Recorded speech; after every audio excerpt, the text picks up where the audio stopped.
Hello dear aspirants. तो आपका स्वागत है केमिस्ट्री क्लास में। तो पी ब्लॉक में आपका बहुत ही स्वागत है। तो आज हम करेंगे प्रॉपर्टी ऑफ कार्बन मोनोऑक्साइड। तो जैसे कि आपको पता है कार्बन मोनोऑक्साइड एक बहुत ही अच्छा रिड्यूसिंग एजेंट है, ठीक है। तो ये क्या करता है, ये कार्बन मोनोऑक्साइड क्या करेगा, ये बहुत ही अच्छा रिड्यूसिंग एजेंट है। तो एजेंट क्या करता है, सामने वाले को रिड्यूस करता है और खुद ऑक्सीडाइज हो जाता है, ठीक है ना। तो यहाँ पे कार्बन मोनोऑक्साइड जो है, ये देखो आयरन ऑक्साइड के साथ क्या कर रहा है, आयरन ऑक्साइड के को रिड्यूस कर रहा है, ठीक है ना। ये इसको क्या कर रहा है, रिड्यूस कर रहा है और खुद क्या हो रहा है, ऑक्सीडाइज हो रहा है, ठीक है ना। तो Fe2O3 जब कार्बन मोनोऑक्साइड के साथ रिएक्ट करेगा तो Fe3O4 बन जाएगा और यहाँ पे कार्बन डाइऑक्साइड। अब ये देखो, ये खुद को ऑक्सीडाइज कर रहा है, खुद को ऑक्सीडाइज कर रहा है। और ये देखो यहाँ पे जो है वो यहाँ पे इसको रिड्यूस कर रहा है, ठीक है ना। समझ आ गया ना। ये देखो, ये इसको रिड्यूस कर रहा है और खुद ऑक्सीडाइज हो रहा है, ठीक है। तो in the presence of atmospheric oxygen, अब कार्बन ये जो है, ये एटमॉस्फेरिक ऑक्सीजन के प्रेजेंस में जो कार्बन मोनोऑक्साइड है, ये ब्लू फ्लेम के साथ जल के जो है वो कार्बन डाइऑक्साइड गैस प्रोड्यूस करता है। तो ये जो है कार्बन मोनोऑक्साइड जो है ऑक्सीजन की प्रेजेंस में बर्न जब होता है तो ये ब्लू फ्लेम के साथ बर्न होता है और कार्बन मोनोऑक्साइड ब्लू फ्लेम के साथ बर्न होता है और कार्बन डाइऑक्साइड गैस प्रोड्यूस करता है। आपको बताया था कार्बन मोनोऑक्साइड न्यूट्रल ऑक्साइड है और कार्बन डाइऑक्साइड जो वो एसिडिक ऑक्साइड है, ठीक है। कार्बन मोनोऑक्साइड हमेशा इनकम्प्लीटली कंब्यूशन शो करता है। ये जो कार्बन ऑक्सीजन के साथ जलता है तो कार्बन मोनोऑक्साइड बनाता है। कार्बन मोनोऑक्साइड जो है वो ऑक्सीजन की प्रेजेंस में बर्न होता है ब्लू फ्लेम के साथ तो कार्बन डाइऑक्साइड बनाता है। हीमोग्लोबिन जो वो ऑक्सीजन के साथ रिएक्ट होता है तो ऑक्सी हीमोग्लोबिन बनाता है। हीमोग्लोबिन कार्बन मोनोऑक्साइड के साथ कंबाइन होता है तो कार्बोक्सी हीमोग्लोबिन बनाता है। आपको पता है कि कार्बोक्सी हीमोग्लोबिन जो है वो 300 टाइम्स मोर स्टेबल है देन ऑक्सी हीमोग्लोबिन, यानी कि मतलब कार्बन मोनोऑक्साइड जो है इसकी ब्लड के साथ डिसॉल्व करने की कैपेसिटी जो है वो ऑक्सीजन के कंपैरिजन कहीं 300 टाइम्स ज़्यादा है। क्योंकि this is the cause of, जिससे क्या होता है, कार्बन मोनोऑक्साइड ब्लड के साथ डिसॉल्व होता है, कार्बोक्सी हीमोग्लोबिन बनता है, जिससे क्या होता है, एक डिजीज कॉज होती है जिसका नाम है एम्फिज्मा जो है, इस केस में जो है वो ब्रीदिंग करने में डिफ़िकल्टी होती है, ठीक है। और जब कार्बोक्सी हीमोग्लोबिन जब बनता है ना तो इससे जो बीमारी होती है उसको एम्फिज्मा बोलते हैं। इससे ब्रीदिंग करने में डिफ़िकल्टी होती है। ये एम्फिज्मा जो है ये एक लंग की मतलब कंडीशन होती है जिससे कि ब्रीदिंग की शॉर्टनेस हो जाती है, ठीक है। अब हम पढ़ेंगे, और कई बार तो डेथ भी हो जाती है, ठीक है। कार्बाइड्स के बारे में पढ़ेंगे। तो कार्बाइड 3 प्रकार के होते हैं, आयनिक कार्बाइड, मेटालिक कार्बाइड और कोवलेंट कार्बाइड। तो आयनिक कार्बाइड जो है वो साल्ट लाइक कार्बाइड है, मेटालिक कार्बाइड जो वो इंटरस्टिशियल कार्बाइड है और कोवलेंट कार्बाइड, ठीक है। आयनिक कार्बाइड जो है इसमें क्या होता है कि कार्बन जो है वो एस ब्लॉक के साथ कंबाइन होता है या फिर एल्यूमिनियम के साथ, पी ब्लॉक के एल्यूमिनियम के साथ। मेटेलिक कार्बाइड में कार्बन जो है वो, याद रखना, आयनिक कार्बाइड में कार्बन एस ब्लॉक के एलिमेंट के साथ कंबाइन होता है या फिर एल्यूमिनियम के साथ। मेटेलिक कार्बाइड में कार्बन जो है वो डी और एफ ब्लॉक के एलिमेंट के साथ कंबाइन होता है और कोवलेंट कार्बाइड में कार्बन जो है वो पी ब्लॉक एलिमेंट के साथ कंबाइन होता है। आयनिक में एस ब्लॉक और कोवलेंट में पी ब्लॉक और मेटेलिक में डी और एफ ब्लॉक के साथ कंबाइन होता है। अब आयनिक और साल्ट लाइक कार्बाइड क्या होते हैं, इसमें क्या होता है, आयनिक कार्बाइड में क्या होता है, जो बॉन्ड फॉर्मेशन होती है वो किसके किसके बीच में होती है, बताया था कार्बन और एस ब्लॉक मेटल के बीच में, ठीक है ना। तो ये देखो यहाँ पे देखो, तो आयनिक कार्बाइड बन रहा है ना, बेरिलियम और कार्बन, ठीक है ना। तो कार्बन किसके साथ कंबाइन हो रहा है, एस ब्लॉक के एलिमेंट के साथ, ठीक है। यहाँ पे भी कार्बन किसके साथ कंबाइन हो रहा है, एस ब्लॉक के एलिमेंट के साथ। यहाँ कार्बन एस ब्लॉक के एलिमेंट, कार्बन एस ब्लॉक के एलिमेंट के साथ कंबाइन हो रहा है और आयनिक कार्बाइड बना रहे हैं, ठीक है ना। आपको पता है एस ब्लॉक ये ग्रुप 2 का मेंबर है तो +2 चार्ज लगा है।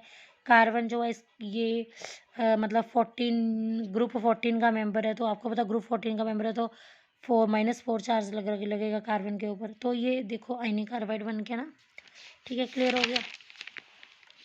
अब मेटेलिक, आपको पता है मेटेलिक कार्बाइड में क्या होता है कि कार्बन जो है, पहले हम कोवैलेंट समझते हैं। कोवैलेंट कार्बाइड में क्या होता है कि कोवैलेंट बॉन्ड किसके किसके बीच में बनेगा, कार्बन और पी ब्लॉक एलिमेंट। तो यहाँ पे देखो कार्बन है और ये ग्रुप 13 का मेंबर है जो कि पी ब्लॉक है।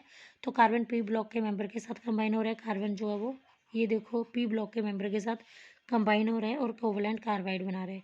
तो कोवैलेंट कार्बाइड जो होता है इसमें मैक्सिमम बॉइलिंग मेल्टिंग पॉइंट होता है, मैक्सिमम डेंसिटी होती है, मैक्सिमम हार्डनेस होती है सभी कार्बाइड्स के कंपैरिजन में। पहले हम मेटालिक पढ़ लेते हैं। तो यहाँ पे कार्बन जो है वो डी और एफ ब्लॉक के साथ कंबाइन करेगा। मैंने आपको बताया था आयनिक में एस ब्लॉक के साथ, कोवैलेंट में जो है वो पी ब्लॉक के साथ, और मेटालिक में जो है वो डी और एफ ब्लॉक के साथ कंबाइन करेगा। इसमें कार्बन जो है वो मेटल के वॉइड के अंदर, मेटल लैटिस के वॉइड के अंदर प्रेजेंट है विदाउट एनी केमिकल बॉन्ड, ठीक है। देखते हैं अब, these compound are formed without any chemical, बोलते हैं इसमें कंपाउंड जो बनेगा वो बिना केमिकल रिएक्शन के बनेगा, क्योंकि that's why these are non stoichiometric compound, ठीक है। These are good conductor of electricity because free electron present inside the metal voids. After formation of metal carbides, the characteristics of metal changes. Metal become hard and melting point जो है वो increase हो जाएगा। क्योंकि मैंने क्या बोला, इसमें जो है कार्बन कहाँ पे प्रेजेंट होगा, मेटल, ये जो डी एफ ब्लॉक मेटल है इनके वॉइड के अंदर प्रेजेंट होगा। मेटल लैटिस का जो वॉइड है उसमें वॉइड जो होल, तो वहाँ पे कार्बन प्रेजेंट होगा और यहाँ पे कोई भी किसी भी प्रकार का केमिकल बॉन्ड नहीं बनेगा। और इसमें कार्बन और डी एफ ब्लॉक के द्वारा कम्बिनेशन से जो कंपाउंड बनेगा इसमें कोई भी केमिकल रिएक्शन नहीं होगी। और ये कंपाउंड कैसा होगा, नॉन स्टोकियोमेट्रिक कंपाउंड होगा। और ये जो है गुड कंडक्टर होगा, इससे जो कंपाउंड बनेगा वो गुड कंडक्टर होगा इलेक्ट्रिसिटी का, क्योंकि फ्री इलेक्ट्रॉन जो है वो मेटल के वॉइड के अंदर प्रेजेंट होंगे। और जो मेटल कार्बाइड की फॉर्मेशन के बाद ना मेटल के करेक्टरिस्टिक में चेंज आएगा, मेटल हार्ड बन जाएगी, मेल्टिंग पॉइंट इंक्रीज बन जाएगा। कोवैलेंट कार्बाइड मैंने बता दिया कि वो कार्बन और पी ब्लॉक के कम्बिनेशन से जो कंपाउंड बनता है। और कोवैलेंट कार्बाइड जो है वो maximum boiling point, melting point, density, hardness जो है वो मैक्सिमम होती है as compare to all carbide, ठीक है। ब्रोन कार्बाइड का यूज़ किस लिए होता है, तो ब्रोन कार्बाइड का यूज़ जो है, अब देखो ये क्वेश्चन है, ब्रोन कार्बाइड जो है वो कोवैलेंट कार्बाइड है जो जिसमें maximum hardness, maximum boiling point, maximum melting point, maximum density होती है, इसलिए जो है वो कोवैलेंट कार्बाइड का यूज़ यानी कि ब्रोन कार्बाइड का यूज़ जो है वो बुलेट प्रूफ जैकेट को बनाने में होता है, ठीक है। Which is more harder substance among B4 carbide and SI carbide, boron carbide और सिलिकॉन कार्बाइड में जो है वो सबसे ज़्यादा हार्ड कौन सा सब्सटेंस होता है, तो ये सबसे ज़्यादा डायमंड होता है, उसके बाद ब्रोन कार्बाइड, उसके बाद सिलिकॉन कार्बाइड, ठीक है ना। तो याद रखना इस तरह से क्वेश्चन आते हैं, ओके। तो आगे है सिलिका, सिलिकॉन डाइऑक्साइड, तो SiO2 सिलिका, सिलिकॉन डाइऑक्साइड। तो सिलिकॉन डाइऑक्साइड जो वो 3 डायमेंशनल नेटवर्क सॉलिड है, ये 3D नेटवर्क सॉलिड स्ट्रक्चर बनाता है। इसमें सिलिकॉन एटम जो है वो कोवैलेंट बॉन्ड बनाता है टेट्राहेड्रल मैनर में ऑक्सीजन के साथ, ठीक है। ये देखो सिलिकॉन जो है वो कोवैलेंट बॉन्ड बना रहा है, सिलिकॉन 4 ऑक्सीजन के साथ कोवैलेंट बॉन्ड बना रहे हैं। और देखो ये टेट्राहेड्रल मैनर में, ठीक है ना, 4 बॉन्ड बन रहे हैं टेट्राहेड्रल मैनर में, ठीक है, 4 कोवैलेंट बॉन्ड बन रहे हैं, ठीक है। तो वाई, फिर अगर 4 कोवैलेंट बन रहे हैं तो फिर इसे SiO2 क्यों बोलते हैं, ठीक है। तो देखो अब SiO4, ठीक है, तो SiO4 है ना, O4 है, ठीक है। तो O के ऊपर -2 चार्ज होता है, तो 4.2, 2 1 2, 2 2 4, तो SiO2 फार्मूला है, ठीक है। What are silanes and how it is formed, silane क्या है, the derivative of silane after hydrolysis, ये सिलेन का डेरिवेटिव कैसे बनता है, हाइड्रोलाइसिस के बाद बनता है और रिमूवल ऑफ वाटर से बनता है, ठीक है। अब देखो ये है आपका, ये कैसे बनता है सिलेन। सिलेन कैसे बनेगा, देखो यहाँ पे पहले तो यहाँ पे देखो SiH4 जो है, जब हमने इसको HCl से कंबाइन किया तो क्या बना, SiH3Cl, SiH3Cl। फिर वाटर से कंबाइन किया तो SiH3OH बन गया। Cl को रिप्लेस करके यहाँ पे एक H रिप्लेस किया और यहाँ पे जो है वो Cl जुड़ गया। ठीक है। अब देखो सिलेन कैसे बनता है, तो ये जो है सिलेन की हम करेंगे। सिलेन कैसे बनता है, जब हम ना इस CH3 थराइस की SiCl की हाइड्रोलाइज करेंगे तो इसका नाम है क्लोरो ट्राईमिथाइल सिलेन। क्लोरो ट्राईमिथाइल सिलेन। क्लोरो ट्राईमिथाइल, 3 बार मिथाइल है, ट्राईमिथाइल सिलेन। इसकी हम करेंगे हाइड्रोलाइसिस करेंगे तो ये HCl, H+Cl नेगेटिव ये आपस में कंबाइन हो गए और OH यहाँ पे जुड़ गया तो बन गया SiCH3CH3CH3OH। अब ये SiCH3CH3CH3OH, यहाँ भी SiCH3CH3OH, ये आपस में जुड़ेंगे और यहाँ से हमने पानी को रिमूव कर देना है। पानी रिमूव हो गया तो क्या बनेगा, SiCH3CH3CH3O और ये O Si से जुड़ेगा तो यहाँ SiOSi बॉन्ड बन जाएगा। ठीक है, जिसको हम बोलते हैं सिलिकॉन डाइमर बोलते हैं। ठीक है। अब हम पढ़ेंगे कि लीनियर सिलिकॉन कैसे बनता है, इनफाइनाइट लेंथ का लीनियर सिलिकॉन कैसे बनता है। तो उसके लिए हम ये SiCH32Cl2 लेंगे, इसकी हाइड्रोलाइज करवाएंगे 2 वाटर के साथ। तो 2 वाटर है ना, तो इन दोनों Cl, ये 2 HCl बाहर निकल जाएंगे, यहाँ पे OH अटैच्ड हो जाएंगे। ठीक है। अब देखो SiCH3CH3OH, यहाँ भी SiCH3CH3OH, SiCH3CH3OH। तो अब यहाँ से हमने वाटर रिमूव कर देना है, ये वाटर रिमूव कर देना है। तो जैसे ही वाटर रिमूव होगा तो ये देखो क्या बचा, O SiCH3CH3O, SiCH3CH3O, SiCH3CH3O। तो ये एक लीनियर सिलिकॉन बन रहा है इनफाइनाइट लेंथ में। तो अगर आप जो है लीनियर सिलिकॉन चाहते हो, ये तो इनफाइनाइट लेंथ में, अगर आप लिमिटेड लेंथ का सिलिकॉन चाहते हो तो आपने मिक्सचर लेना है क्लोरो ट्राईमिथाइल सिलिकॉन या फिर डाइक्लोरो डाइमिथाइल। यहाँ पे तो 2 क्लोरीन थे, 2 मिथाइल थे। यहाँ पे क्या लेना है, हमने क्लोरीन लेना है, यहाँ पे लेना है क्लोरो ट्राईमिथाइल। तो 1 मिथाइल 2 मिथाइल, ये देखो 1 मिथाइल 2 मिथाइल 3 मिथाइल। ठीक है, ट्राईमिथाइल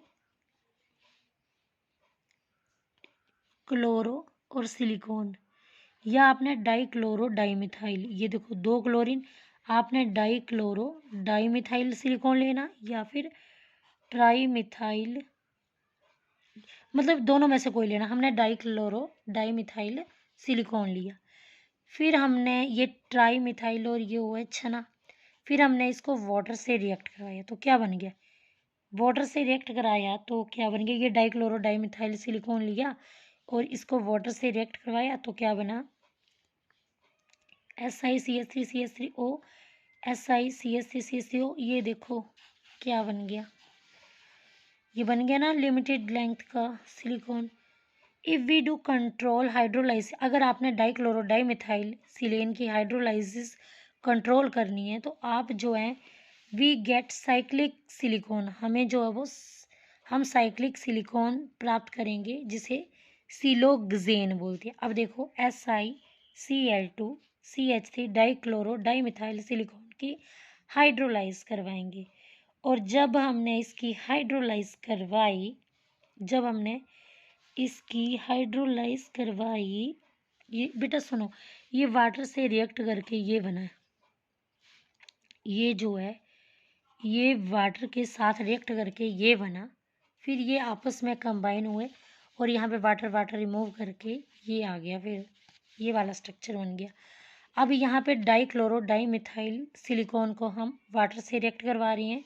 तो वाटर से रिएक्ट करवाने के बाद हम देख रहे हैं, ये देखो जब रिएक्ट करवाने के बाद आपको पता है ना, फिर यहाँ पे क्या आ जाता है, यहाँ पे OH आ जाएगा, जैसे SI, यहाँ पे OH और CH3 ऐसे आ जाता है। अब ऐसे ही हमने एक OH और लिख दिया और SI CH3 और CH3 लिख दिया। अब हमने यहाँ से वाटर को रिमूव कर देना, कर दिया वाटर को रिमूव। तो देखो SiO तो इस तरह के स्ट्रक्चर बन जाएंगे, SiO CH3 CH3 OH SI, ऐसे ऐसे स्ट्रक्चर बन गया, ठीक है। और ये देखो ये OH और ये ऐसे क्लोज हो गया। तो ये एक साइक्लिक स्ट्रक्चर बन गया जो इस तरह से बनेगा। देखो SiO या जैसे यहाँ पे SiO तो इसको हमने 6 मेंबर्ड में बना दिया। और हर सिलिकॉन के साथ 2 CH3 अटैच है, हर सिलिकॉन के साथ 2 CH3 अटैच है। यहाँ पे बेटा O होगा, हर सिलिकॉन के साथ 2 CH3 अटैच है और 2 O अटैच है। 2 CH3 अटैच है, 2 ये देखो 2 CH3 अटैच और एक O, ये SiO है ना, 2 CH3 अटैच और 2 O अटैच है, ये देखो है ना। तो देखो SI, अगर हम SiCH3 और Cl3 को वाटर से रिएक्ट करवाएंगे तो यहाँ पे क्या हो जाएगा, OH बन जाएगा, ठीक है ना। ये देखो OH यहाँ पे Cl की जगह, क्योंकि यहाँ पे 3HCl बाहर निकलेंगे तो यहाँ OH लग जाएगा और यहाँ CH3। अब ये जो ये स्ट्रक्चर है ना, ये आपस में अब इनको कंबाइन करना है, यहाँ पे ऊपर नीचे यहाँ भी लिख देना SI, फिर SI लिख दिया और फिर OH 3 बार है, OH 3 बार है, CH3 यहाँ भी SiOH CH3 SiOH CH3। अब हमने यहाँ से वाटर निकाल लिया, यहाँ से भी वाटर निकाल लिया। तो हमें कुछ इस तरह का स्ट्रक्चर देखने को मिलेगा। SiOH थे ना, अब यहाँ O CH3 SiO CH3 SiO और यहाँ CH3 SiO और ये CH3। तो देखो क्रॉस्ड सिलिकॉन देखने को मिल रहा है, क्रॉस्ड सिलिकॉन। और ये जो है हाइड्रोकार्बन एंड की वजह से ये जो है वो वाटर रिपल्सिव हो जाता है, ठीक है, देखा ना। तो ये जो है वो हाइड्रोफोबिक है नेचर में, इसलिए ये वाटर रिपल्सिव है, ठीक है। तो ये देखो इसको बोलते हैं क्रॉस्ड सिलिकॉन, ठीक है। तो सिलिकॉन का पॉलीमर जो है वो यूज होता है ड्यू टू दिस करैक्टर, ठीक है। सिलिकॉन कार्बन और सिलिकॉन ऑक्सीजन की बॉन्ड एनर्जी ज़्यादा होती है, इसलिए इसकी केमिकल स्टेबल, ये बहुत ही ज़्यादा स्टेबल होता है। और जो ज़्यादा स्टेबल होता है वो कम रिएक्टिव होता है, वो इनएक्टिव होता है। उसका अब जो स्टेबल होगा उसका बड़ा स्टेबल होगा। और मैक्सिमम स्टेबिलिटी सॉलिड की प्रॉपर्टी है, तो स्टेबल होगा तो मेल्टिंग पॉइंट भी ज़्यादा होगा। ये इंसुलेटर होगा, क्योंकि बेटा इसमें क्या होगा, ये बहुत ही ज़्यादा स्टेबल है तो बॉन्ड टूटेगा नहीं। अगर बॉन्ड टूटेगा नहीं तो इलेक्ट्रॉन फ्री नहीं होंगे, तो इसलिए इलेक्ट्रॉन फ्री नहीं होंगे तो ये इंसुलेशन शो करेगा। ये वाटर रिपल्सिव। अब वाटर रिपल्सिव क्यों है, क्योंकि यहाँ पे हमें ये देखो हमें हाइड्रोकार्बन एंड देखने को मिल रहे हैं। तो हाइड्रोकार्बन एंड की वजह से ही ये जो है वो वाटर रिपल्सिव नेचर शो करता है, ठीक है। अब बेटा देखो सिलिकेट जो है ना, ये मेटल डेरिवेटिव है सिलिसिक एसिड का। ये देखो मेटल डेरिवेटिव, मेटल ये सिलिकॉन है ना, ये सिलिसिक एसिड का मेटल डेरिवेटिव है। इसका मतलब क्या हुआ, सिलिकेट का फार्मूला है SiOH और 4। अब देखो ये H के आए 4 है, H4 SI लिख दिया और O के 4 H4 SiO4। तो silicate are the metal derivatives of silicic acid. Silicate कैसे बनता है, सिलिकोट कैसे बनता है। अब बेटा जब आप ना मेटल ऑक्साइड या मेटल कार्बोनेट को सैंड के साथ गर्म करोगे, किसे मेटल ऑक्साइड और मेटल कार्बोनेट, ये है आपकी मेटल कार्बोनेट जब आप मेटल कार्बोनेट सोडियम कार्बोनेट को आप किसके साथ गर्म कर रहे हो, सैंड के साथ। सैंड का फार्मूला है SiO2। जब आप मेटल कार्बोनेट को सैंड के साथ गर्म कर रहे हो तो क्या बन रहा है, Na4 SiO4 बन रहा है, या फिर Na4 SiO4 बन रहा है, या फिर बनेगा Na2 SiO3N। ठीक है, तो ये SiO4 क्या है, SiO4 -4। ये देखो, ये कैसे बना है -4, ये बेटा सिलिकेट का स्ट्रक्चर वो है फार्मूला। ये Na4 जो है ना, आप इसको ऐसे भी लिख सकते हो, ये जो 4 है इसको आप ऐसे भी लिख सकते हो, ये 4 -4 तो Si4 -4, फिर Na आप कट कर सकते हो। ठीक है ना। तो जब आपका सोडियम कार्बोनेट जो है सैंड के साथ फ्यूज होता है, सैंड यानी SiO2, सैंड का फार्मूला है SiO2। जब सोडियम कार्बोनेट जो है वो SiO2 से रिएक्ट करता है तो क्या बनता है, SiO4 -4 बनता है। सिलिकेट का बेसिक यूनिट, सिलिकेट किससे बना है, बहुत सारे SiO4 -4 से बना है। ये है SiO4 और इसके ऊपर नेगेटिव नेगेटिव नेगेटिव, तो -4 हो गया। अगर टॉप व्यू से दिखे तो इस तरह का स्ट्रक्चर देखने को मिल रहा है। इसमें 4 सिग्मा बॉन्ड देखने को मिल रहे हैं, जिसके इसकी हाइब्रिडाइजेशन sp3 है।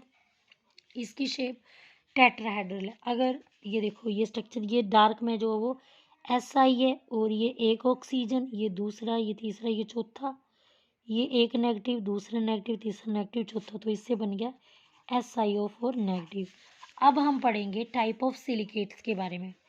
सिलिकेट जो वो 7 टाइप का होता है, orthosilicate, pyrosilicate, cyclic silicate, single chain silicate, double chain silicate, sheet silicate, 3D silicate, ortho pyro cyclic, ortho pyro cyclic, orthosilicate, pyrosilicate, ortho pyro cyclic, orthosilicate, pyrosilicate, cyclic silicate, single chain silicate, double chain silicate, sheet silicate, 3D silicate, sheet silicate, 3D silicate. ठीक है। अब orthosilicate में क्या होता है, orthosilicate में सिर्फ 1 basic unit होता है, SiO4 -4। ये देखो, एक ही बेसिक यूनिट है इसमें। और ऑर्थोसिलिकेट की टाइप है जिरकॉन और विलेमाइट, जिरकॉन और विलमाइट, जिरकॉन और विलेमाइट। ऑर्थोसिलिकेट की एग्जाम्पल है जिरकॉन और विलेमाइट। ठीक है। अब आगे है पायरोसिलिकेट। पायरोसिलिकेट में एक ऑक्सीजन शेयर्ड होगा 2 बेसिक यूनिट में, तो ये SiO4 बना दिया, SiO4 नेगेटिव, यहाँ भी SiO4। ठीक है। अब ये एक ऑक्सीजन जो है 2 सिलिकॉन के बीच होगा, ये एक ऑक्सीजन दोनों सिलिकॉन को शेयर बीच होगा और शेयर करेगा। ठीक है, यहाँ पे एक oxygen share between 2 basic unit. Clear हो गई। यहाँ पे देखो, इस तरह से ये Si है, ये एक हो, ये दूसरा हो, तीसरा हो, चौथा हो, ये दूसरा Si, एक हो, दूसरा हो, तीसरा हो, चौथा हो, मतलब यहाँ पे एक ऑक्सीजन शेयर कर रहा है बिटवीन 2 सिलिकॉन। ठीक है, तो इसको बोलते हैं पायरोसिलिकेट। अब पायरोसिलिकेट का फार्मूला क्या है, ये देखो, 2 सिलिकॉन है, 2 सिलिकॉन है, ऑक्सीजन कितने, 1 2 3 4 5 6 7 है, तो 2 सिलिकॉन है, 7 ऑक्सीजन है। चार्ज कितने, -1 2 3 4 5 6, यहाँ पे कोई चार्ज नहीं लगेगा, तो -6 चार्ज है। तो पायरोसिलिकेट का फार्मूला, यहाँ पे नंबर ऑफ ऑक्सीजन एटम पर टेट्राहेड्रल यूनिट इज 1। ठीक है, तो यहाँ पे देखो, पर टेट्राहेड्रल यूनिट में नंबर ऑफ ऑक्सीजन 1 है। एक ऑक्सीजन जो है वो शेयर कर रहा है बिटवीन 2 बेसिक यूनिट, और ऑक्सीजन एटम का जो कंट्रीब्यूशन है पर टेट्राहेड्रल यूनिट इज 3.5। ठीक है ना, 3.5 कैसे बोलते, पर टेट्राहेड्रल में, पर टेट्राहेड्रल, ये देखो 7 है ना, तो 7 का हाफ क्या है, 3.5। तो ऑक्सीजन एटम जो है पर टेट्राहेड्रल यूनिट में कितना कंट्रीब्यूट कर रहा है, 3.5। ठीक है, अब हम पढ़ेंगे cyclic, third type cyclic silicate की। यहाँ पे oxygen atom of single tetrahedral unit is shared, single tetrahedral unit का जो सिंगल टेट्राहेड्रल यूनिट के 2 ऑक्सीजन एटम शेयर करेंगे। अब देखो कैसे, अब ये देखो, अब हमने कुछ इस तरह से अरेंज किया, ये SI, ये देखो जैसे ये SI है, ठीक है ना, ये SI है, और ये ऑक्सीजन, एक ऑक्सीजन हो गया, ये दूसरा ऑक्सीजन हो गया। SI को मैं ऐसे लिख रही हूँ, एक ऑक्सीजन हो गया, दूसरा ऑक्सीजन, तीसरा ऑक्सीजन।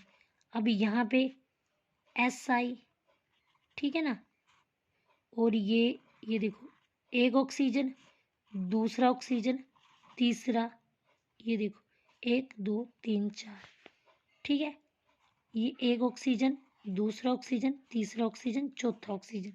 तो आप यहाँ पे देख सकते हो, ये जो है एक ऑक्सीजन और दो ऑक्सीजन है ना, ये देखो दो ऑक्सीजन जो यहाँ पे शेयर कर रहे हैं।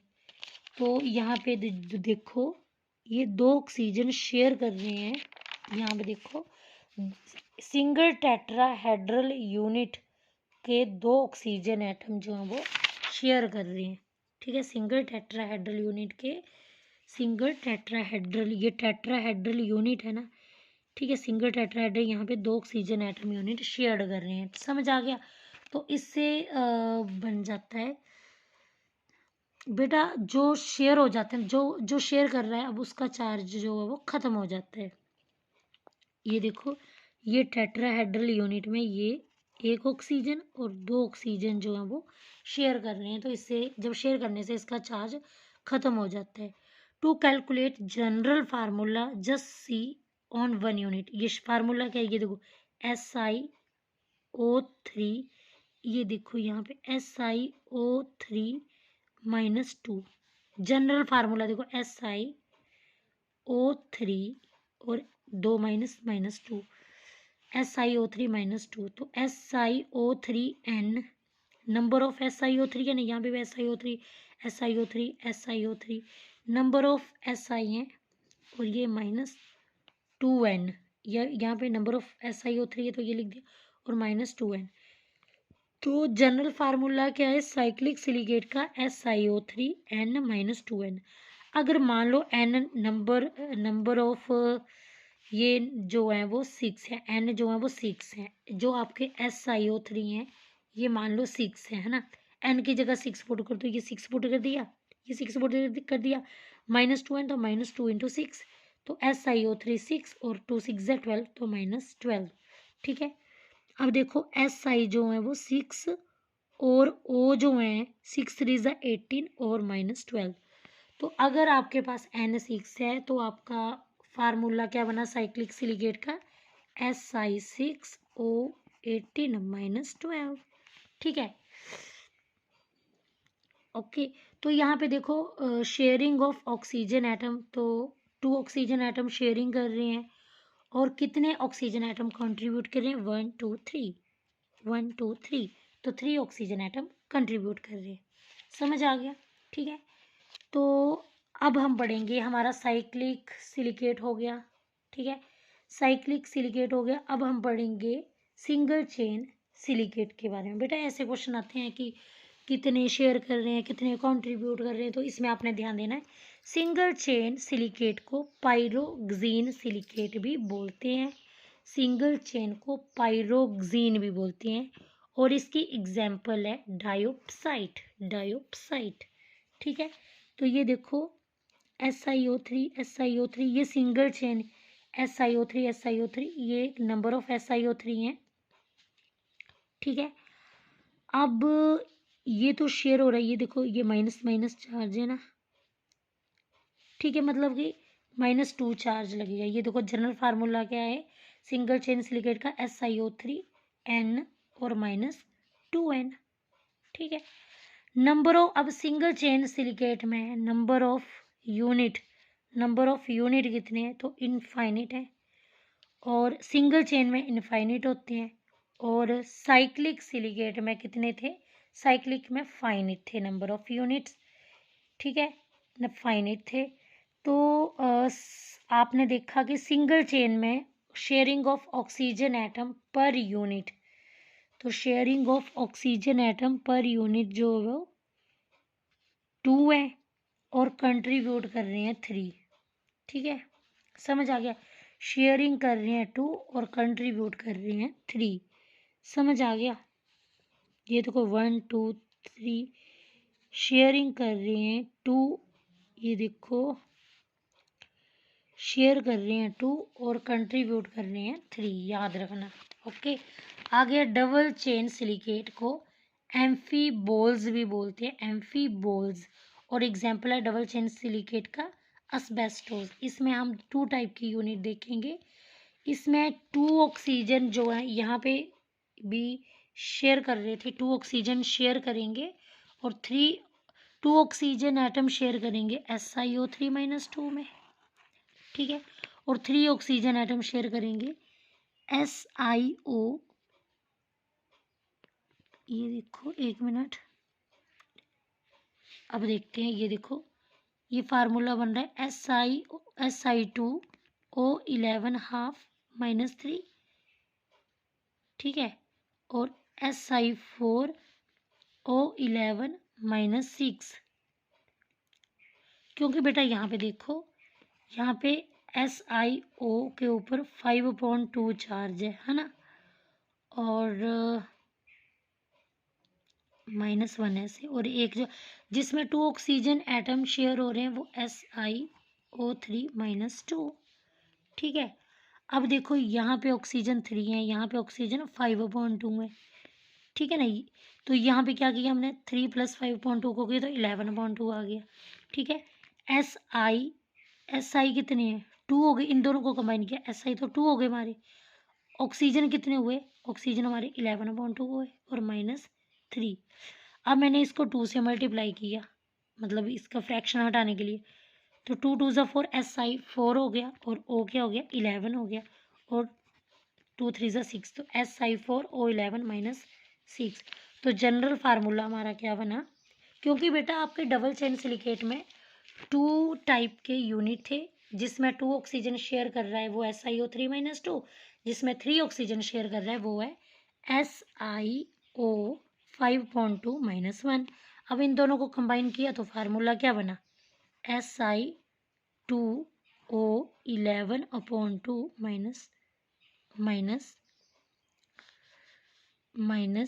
-3, क्योंकि -2 -1 -3 हो गए, चार्ज ये आ गया। अब इस सभी को 2 से मल्टीप्लाई किया तो हमारे पास क्या फार्मूला आया, Si4O11 - 6, ठीक है, ये आया ना। अब हमारा यूनिट क्या बना, जनरल फार्मूला बना Si4O11, बाहर n और -6n, क्योंकि बाहर n, क्योंकि ऐसे बहुत सारे यूनिट से डबल चेन सिलिकेट बन रहा है।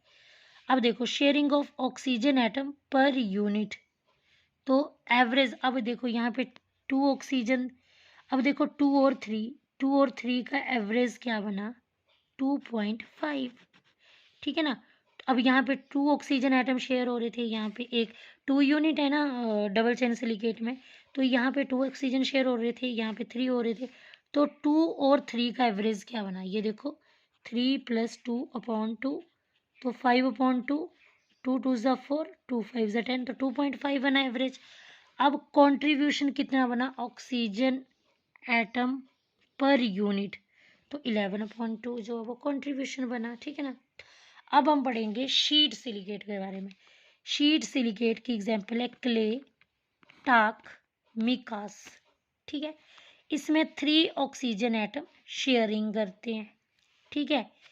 एक जो है वो SiO5/2 है, SiO5/2 -1, और दूसरा जो है वो Si2O5।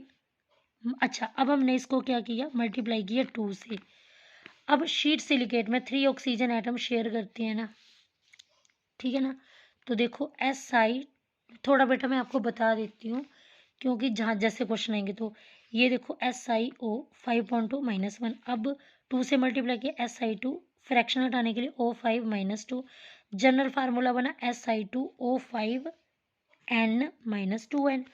अब बोलते हैं यहाँ पे 3 ऑक्सीजन एटम शेयरिंग कर रहे हैं और कंट्रीब्यूशन कितना कर रहे हैं, यहाँ पे ऑक्सीजन एटम जो है वो 2.5 है, ऑक्सीजन एटम शेयर कर रहे थे, कंट्रीब्यूशन जो था वो 11.2 था, ठीक है। तो यहाँ पे 3 ऑक्सीजन एटम शेयर कर रहे हैं और कंट्रीब्यूशन कितना ऑक्सीजन का, तो 2.5 ऑक्सीजन का कंट्रीब्यूट है। तो ये कुछ इस तरह का स्ट्रक्चर बनता है शीट सिलिकेट का, क्योंकि यहाँ पे 3 ऑक्सीजन एटम जो है वो शेयरिंग करेंगे। ठीक है, 3 कौन कौन से, एक ये और एक ये। तो यहाँ पे 3 ऑक्सीजन एटम जो है वो शेयरिंग का काम करते हैं। ठीक है, समझ आ गया। ये देखो, एक ये, तो यहाँ पे 3 ऑक्सीजन एटम जो है वो शेयरिंग का काम कर रहे हैं और 2.5 ऑक्सीजन जो है वो कंट्रीब्यूट कर रहे हैं। ओके, तो अब लास्ट सिलिकेट है हमारा 3D सिलिकेट। लास्ट कौन सा है, 3D सिलिकेट। ये बेटा नॉन प्लेनर स्ट्रक्चर है। एग्जाम्पल क्या है, फेल्डस्पार, जियोलाइट, अल्ट्रामेराइन और क्वार्ट्ज। ठीक है, तो ये 3D सिलिकेट है। तो ये जियोलाइट हो गया, फेल्डस्पार हो गया, अल्ट्रामेराइन हो गया, क्वार्ट्ज हो गया। इसमें जो है ये देखो, हर SI जो है वो 4 ऑक्सीजन से 4 सिग्मा बॉन्ड से अटैच है। ये देखो, ये जैसे SI है, ये एक ऑक्सीजन है, एक ऑक्सीजन सिलिकॉन। अब ये 4, तो हर ऑक्सीजन जो के साथ सिलिकॉन होगा, ये सिलिकॉन। ये देखो, ये ऑक्सीजन भी 4 से, ये ऑक्सीजन देखो 4 सिलिकॉन से। जैसे ना ये सिलिकॉन 4 ऑक्सीजन से अटैच है ना, तो ऑक्सीजन भी 4 सिलिकॉन से अटैच होगा। देखो, ये जैसे ऑक्सीजन, ये एक सिलिकॉन है, अब इसके साथ एक ऑक्सीजन, 2 ऑक्सीजन, 3 ऑक्सीजन, 4 ऑक्सीजन हो गया। अब ये ऑक्सीजन भी 4 सिलिकॉन से अटैच है, एक सिलिकॉन, दूसरा सिलिकॉन, तीसरा सिलिकॉन, चौथा सिलिकॉन। ठीक है, अब ये सिलिकॉन जो है वो 4 ऑक्सीजन से, तो एक ऑक्सीजन, ये 2 3 4। ये देखो, ये सिलिकॉन एक ऑक्सीजन, ये 2 3 4। ये सिलिकॉन, ये एक ऑक्सीजन, 2 3 4। तो इसी तरह से ये देखो, ये सिलिकॉन है, अब ये सिलिकॉन है, ये एक ऑक्सीजन, 2 ऑक्सीजन, 3 ऑक्सीजन, 4 ऑक्सीजन। अब ये ऑक्सीजन 4 सिलिकॉन से अटैच होगा, एक ये, 2 3 4। अब ये सिलिकॉन 4। तो इस तरह का स्ट्रक्चर जो होगा उसको बोलते हैं 3D सिलिकेट, और ये नॉन प्लेनर स्ट्रक्चर होता है। तो इसी के साथ हमारा P ब्लॉक कंप्लीट होता है। Bye bye. अगर आपको मेरी वीडियो पसंद आई हो तो लाइक, कमेंट, शेयर।